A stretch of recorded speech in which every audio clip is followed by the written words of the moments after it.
Bien bonjour, j'espère que ça va par chez vous et que vous avez apprécié l'épisode 5 de la saison 7 de Game of Thrones. Il y a pas mal de critiques qui ont dit qu'il se passait pas grand chose et que c'était un peu l'épisode le plus nul de la saison. Je ne suis absolument pas d'accord. Alors effectivement, en termes d'action, il se passait pas grand chose, mais en termes politiques, l'épisode était vraiment plein de trucs qui sont juste de l'or. Et nous, comme c'est ça qui nous intéresse, c'est de ça qu'on va parler. Et pour cette vidéo en particulier, on va s'intéresser à ce que fait Daenerys. Parce que vous n'êtes pas sans savoir que l'épisode précédent s'est terminé sur Daenerys crame tout, elle a gagné une grande bataille, donc il faut bien gérer les conséquences de cette bataille. Et l'épisode s'ouvre sur Bronn qui sauve Jaime, puis on voit Tyrion qui marche sur le champ de bataille, qui est recouvert de cendres, avec tous les morts partout. Mais bon, on n'a pas vraiment le temps de s'attarder sur le champ de bataille en lui-même, qu'on voit déjà plein de gens qui marchent vers l'endroit où se tient Daenerys, qui va s'adresser à eux, mais surtout où se tient Drogon, parce qu'on ne voit que lui. Et je sais pas vous, mais moi j'ai eu un espèce de sentiment glaçant,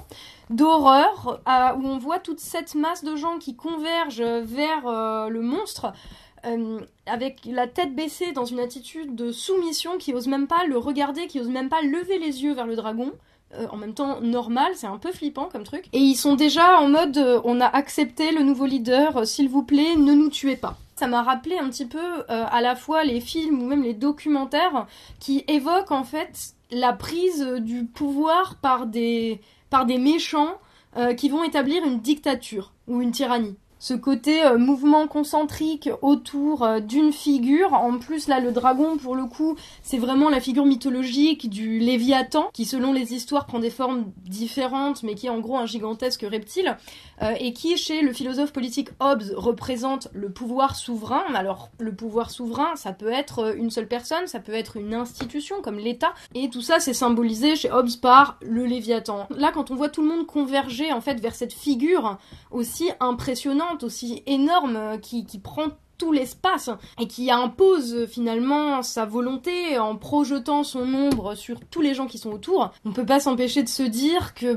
comme le Léviathan de Hobbes, le dragon, il est tellement puissant que tout le monde va accepter sa domination sans broncher. Tout le monde va accepter de donner sa liberté en échange de sa sécurité personnelle. Puisque de toute façon, tous ceux qui n'accepteront pas de se soumettre seront brûlés par le dragon. Et d'ailleurs, dans la mythologie, le Léviathan, c'est aussi un petit peu celui qui tue la fierté des hommes. Qui, quelque part, force à ployer le genou, à courber la tête, à abandonner sa fierté face à son pouvoir supérieur. Et ceux qui refuseront de laisser leur fierté de côté face au monstre gigantesque du Léviathan, face au pouvoir, en tout cas au dragon qui symbolise le pouvoir de Daenerys, seront tués, seront brûlés vifs. Pour moi, cette scène, elle nous donne un peu un indice.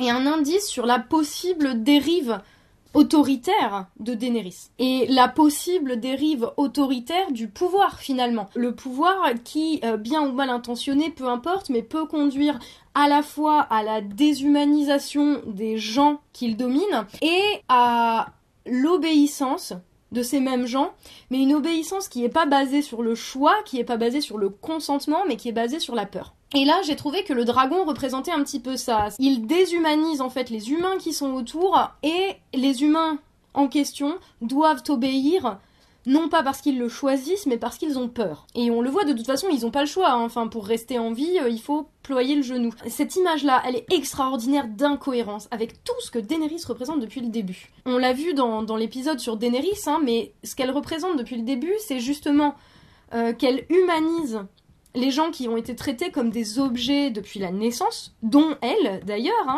elle était traitée comme un objet et elle a réussi à s'émanciper de ça pour devenir une personne.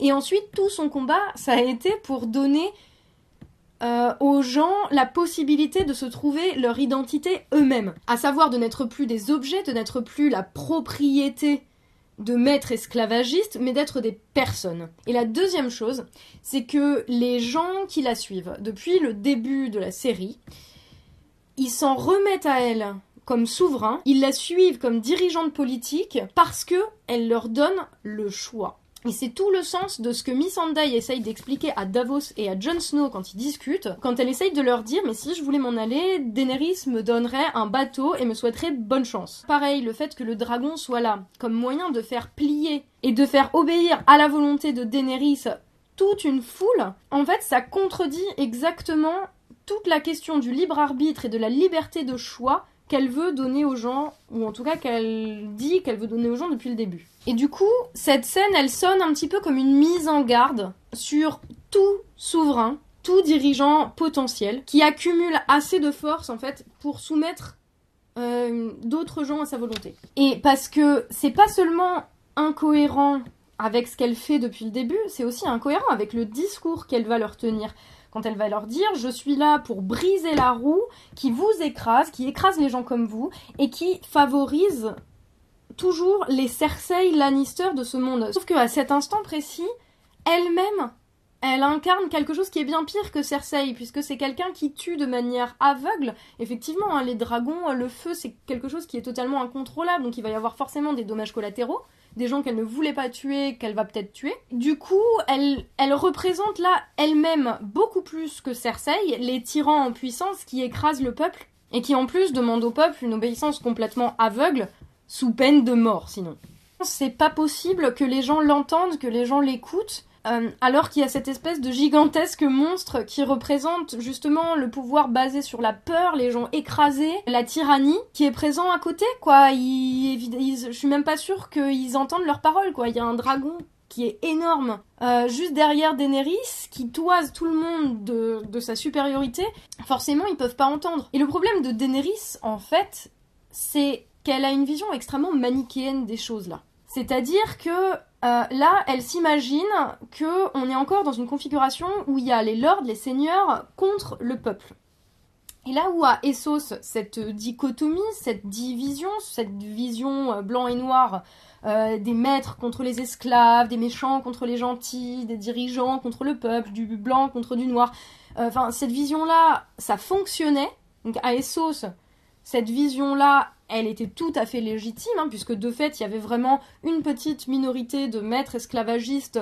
À Westeros, les choses sont beaucoup plus compliquées. Il y a beaucoup plus de nuances de gris écailles, que ce que Daenerys veut bien admettre. Il y a différents niveaux de seigneurs, il y a différents niveaux de peuples. Alors il y a des seigneurs, effectivement, qui se comportent comme des tyrans et comme des gros fous et qui tuent des gens. Hein. Enfin, par exemple, Ramsay Bolton en est un excellent exemple. Mais il y a aussi d'autres seigneurs qui sont beaucoup plus proches de leur peuple, qui sont pas des antagonistes, qui sont pas des méchants, qui ne tuent pas les gens pour le plaisir ou qui ne les vendent pas. Le père et le fils Tarly, par exemple, enfin ils sont là sur le champ de bataille à se battre aux côtés de leur peuple. C'est donc bien que c'est pas tant des antagonistes que ça. Et ça, Daenerys, elle a du mal à le comprendre. Et elle a du mal à comprendre ces nuances, notamment parce qu'elle vient de conquérir le pouvoir à des endroits où la distinction entre gentils et méchants, elle était extrêmement facile à faire. Là où il y avait des méchants maîtres qui crucifiaient des gentils esclaves. Après, c'est pour ça qu'elle a des conseillers, hein, pour qu'ils réussissent à lui mettre un petit peu de plomb dans la tête, et qu'elle comprenne que le pouvoir, c'est pas juste une affaire de bien contre le mal. Après sa décision, finalement, de brûler les Tarly, elle se défend, hein, parce que quand tu menaces quelqu'un de quelque chose et que tu es en position de pouvoir vis-à-vis d'eux, si tu ne mets pas ta menace à exécution, de toute façon, tu passes pour un faible et tu perds ta crédibilité non seulement auprès d'eux, mais auprès de tous les gens qui te regardent. Donc là, Daenerys, comme elle a menacé de les brûler s'ils ne ployaient pas le genou, elle avait intérêt à les tuer. Est-ce que c'était quand même la bonne chose à faire ? Enfin, Tyrion questionne très profondément cette décision.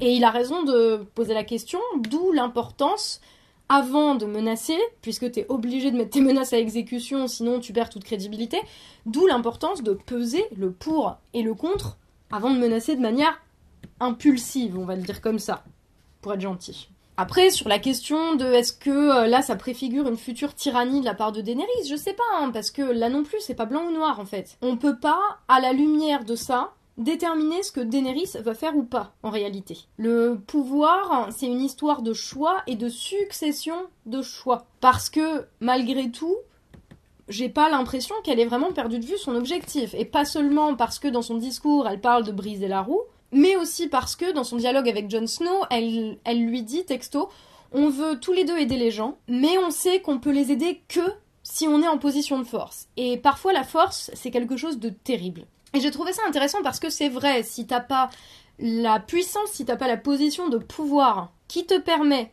d'inspirer la terreur aux ennemis de ceux que tu défends, tu changeras jamais rien. Donc pour aider le peuple, comme le veut Daenerys, comme le veut Jon Snow, il faut être en position de force. Donc il faut faire des démonstrations de force, et donc pour ça il faut avoir le pouvoir, ou au moins du pouvoir. Et ça effectivement elle l'a compris là, donc ce qu'elle fait là c'est une démonstration de force. Et quand elle ajoute « mais parfois la force est une chose absolument terrible », moi je trouve que ça montre quand même une grande lucidité de Daenerys à ce sujet. Et ça me rappelle une citation de Robespierre pour le coup, alors je sais que les avis sont très tranchés sur ce personnage, sur ce qu'il a fait.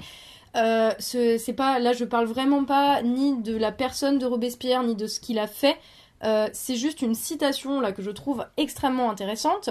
Je précise parce que je sais que c'est un personnage historique qui déchaîne un peu les passions, mais c'est cette citation que je trouve intéressante, c'est quand il dit la terreur sans la vertu est impuissante et la vertu sans la terreur est funeste. Alors moi ce que je comprends de cette phrase, c'est qu'il faut à la fois être en capacité d'imposer le bien commun, la vertu, et que pour être en capacité de l'imposer, eh ben, il faut avoir la force, la terreur, entre guillemets. Pas le mot le mieux choisi, je crois. Hein, mais... Donc ça, c'est le premier versant de cette citation. Et le deuxième versant de la citation, c'est que si on oublie que la force, la terreur, elle doit être utilisée seulement à des fins de vertu, donc faire le bien commun, alors on sombre dans la tyrannie.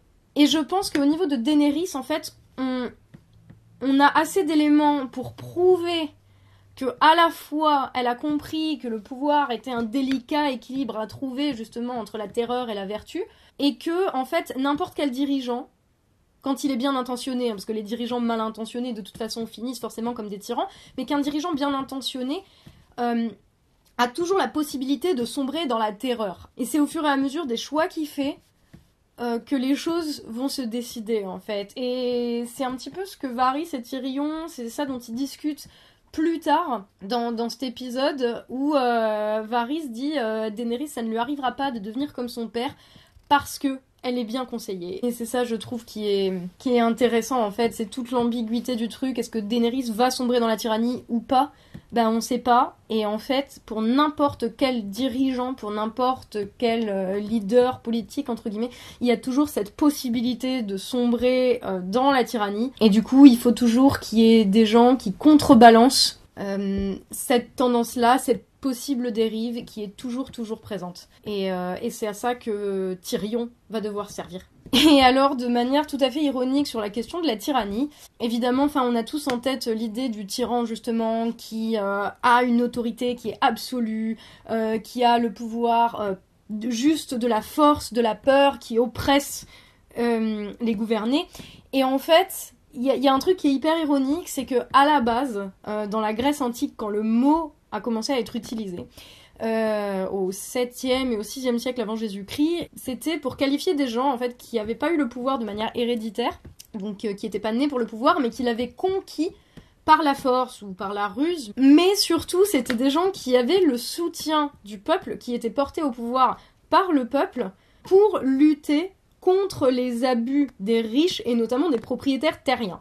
Et le plus connu de ces, on va dire, de ces premiers tyrans, hein, parce que le sens a changé au fur et à mesure de l'histoire, mais à ces siècles-là, celui qu'on connaît le plus, c'est Pisistrate. Et Pisistrate, à la base, il était soutenu par les paysans pauvres contre les très riches propriétaires terriens et les riches, on va dire bourgeois, même si ça s'applique pas à la Grèce antique, mais passons, pour être porté au pouvoir et mettre en place un système beaucoup plus égalitaire. Et quand il est arrivé au pouvoir, il a fait tout ce qui était possible pour abolir tous les privilèges des riches, pour redistribuer toutes les terres des grands propriétaires aux petits paysans, pour diminuer les taxes pour les paysans pauvres qui étaient écrasés par ces taxes, et en même temps instaurer un impôt sur le revenu pour les riches, et en gros pour faire passer des lois qui favorisaient le peuple. Et à l'origine, en fait, au 7e siècle avant Jésus-Christ, dans la Grèce antique, les ennemis des tyrans, c'était l'aristocratie.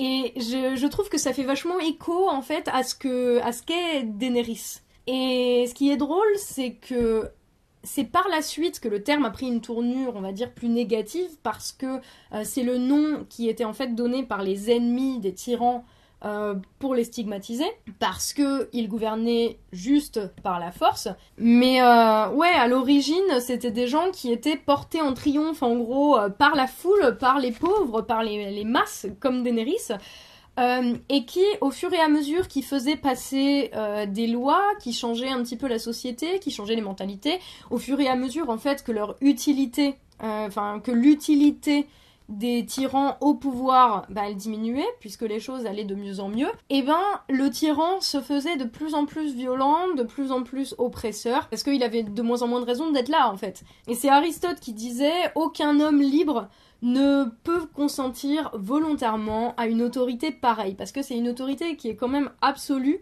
mais qui, à la base, au tout début, partait quand même d'un bon sentiment, et j'ai trouvé que ça faisait vachement écho finalement à ce qu'on est en train d'observer par rapport à Daenerys. Bon, après évidemment, hein, quand j'ai parlé de tyrannie là au fur et à mesure de cet épisode, je parle évidemment d'une sorte de dictateur qui règne avec juste la terreur comme outil, mais je pense que Daenerys en est pas encore tout à fait là. Bon, je vais m'arrêter là, je ferai encore sûrement d'autres vidéos sur l'épisode 5 parce qu'il y a beaucoup de choses à dire, mais là c'est déjà assez long comme ça. Merci d'avoir suivi jusqu'ici, si vous êtes arrivé jusqu'ici, bravo à vous d'avoir tenu. Merci à tous les tipeurs qui me permettent de mener à bien ce travail-là. Je vous dis à une prochaine, prenez soin de vous, et bien sûr, Dracarys.